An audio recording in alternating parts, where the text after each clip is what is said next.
What is up, my friends? You are very welcome along to Sunday evening's Anfield Agenda news roundup, but we're going to be telling you who's making a crazy bid to try to take over control of Barcelona, at least according to the media.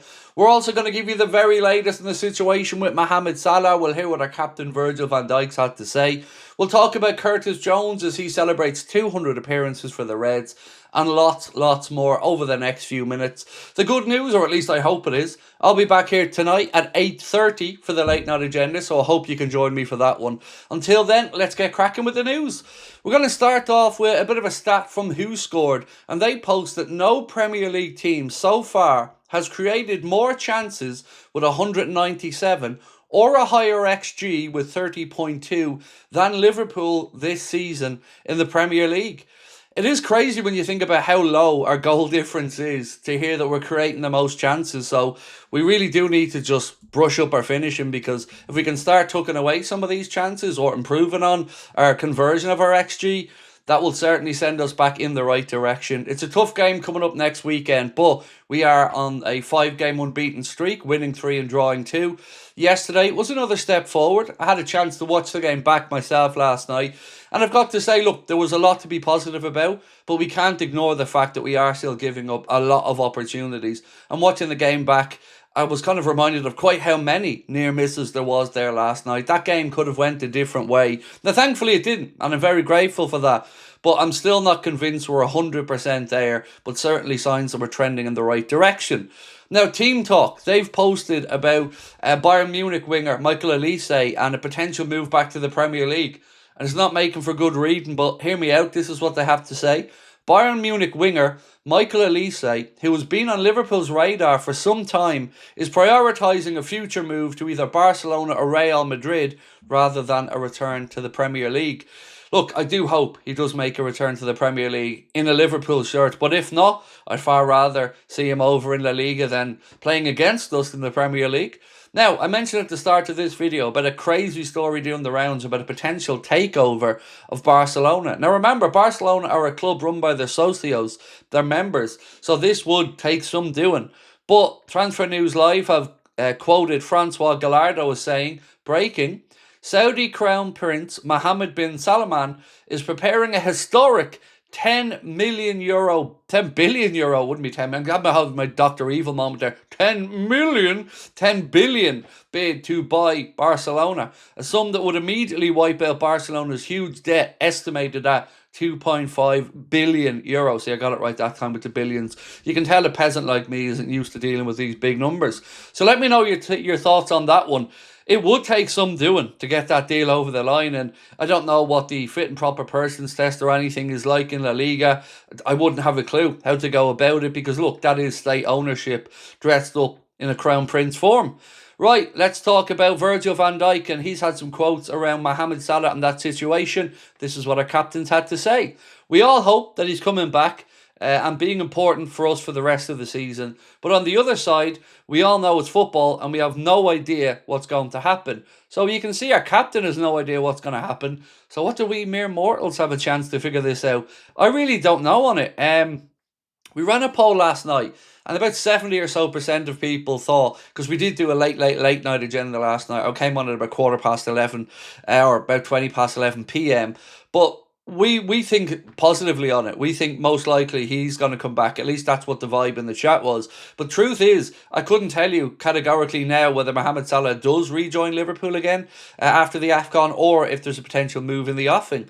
He went on to say, I hope he stays because he's one of my leaders. He's very important and still, as you see today, with another assist, important for the football club. But there are more parties to this situation.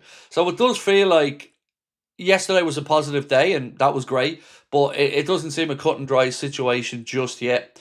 Also, Virgil van Dijk has revealed that he told Mohamed Salah he wants him to stay, and he said, of course, I've told him I want him to stay. The rest, I'm not going to tell you. I'd love to have him here because he's one of the leaders, but the matter of fact is he's going to the AFCON. Now, Windy Kayla has put out what they call an exclusive that said Liverpool have officially open talks with Bournemouth to explore a suitable payment structure for Antoine Semeno. We know that he has a release clause rumoured to be 60 million guaranteed and 5 million in add-ons. But as always, if clubs want more favourable terms, they would have to negotiate that clause with Bournemouth. You know, usually these things are, if you want them, will you come in and pay all of it up front, or the structure is already set out in the contract. But a lot of clubs, Liverpool included, would of course look to put those terms more favourably for their own schedule. During internal discussions, Mohamed Salah has also been made aware that the club is planning to sign a winger who can play on both sides. And that would be key here to me, because that is the beauty of Semenyo. He's very naturally two-footed, could play either left or right. So I would say if we make a move for Semenyo, you could look at it two ways. Is it a possible Mohamed Salah replacement? Potentially. Or would it be almost admitting that he's not going to be using Chiesa and that we need somebody to cover on the left? So it could be one of those two for me, but we will keep an eye on it and try to find out what we can around that situation for you. Curtis Jones on playing 200 games for Liverpool Football Club, and congratulations to Curtis on reaching that milestone. He said this, and you can find these quotes over in the Anfield Agenda X account.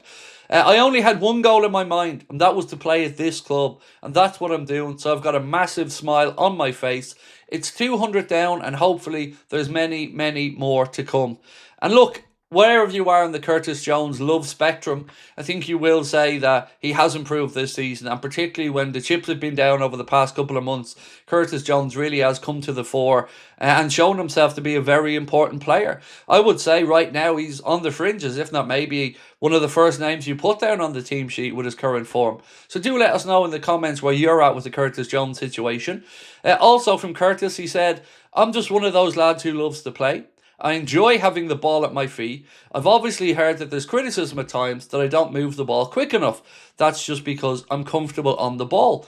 And remember yesterday we read out a Bayern Space post speaking about how impressed Florian Wirtz has been with the technical ability of Curtis Jones, his ability to break lines, his ability to find teammates. And that is kind of what I've been seeing as well. And that's why I've been at pains to make sure I keep calling out Curtis Jones for his good performances. Because yes, he has got a lot of criticism over the years, from myself as well. But right now, I don't know if it's the blossoming of Curtis Jones, the maturing of Curtis Jones, but he certainly is making himself out to be a very important player now in this Liverpool squad, and certainly one that you can see Arne Slot trusts.